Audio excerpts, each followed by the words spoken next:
I think a lot of people spend a lot of time working to be mindful, and people come to me and say, I have these really difficult jobs where I'm busy a lot and I'm on the computer and there's a lot of chaos and working with machines and technology in my life, and it's really, really hard to be mindful.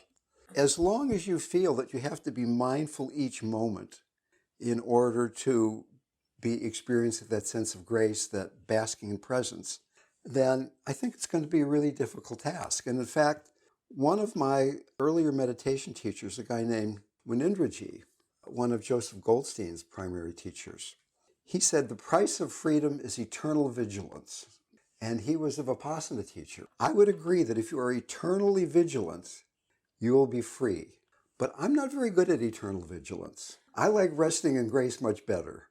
And I realized that for me at least, I'm going to be persistent in my vigilance to be mindful every moment is not my deepest way. That for me, I have to bring in more of the heart. And I do fully appreciate that if you are persistent enough and are mindful enough, the heart opens all by itself. In fact, there's another wonderful Vipassana teacher named Deepama, and she would say that for her, mindfulness and loving kindness practice were the same thing.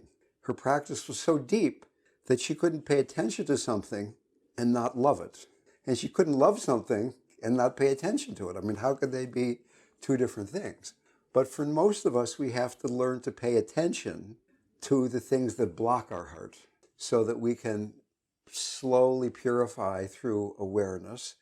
And then as time goes on, we can then not only just be mindful of what is causing suffering, but we can also have compassion, which greatly speeds up the process.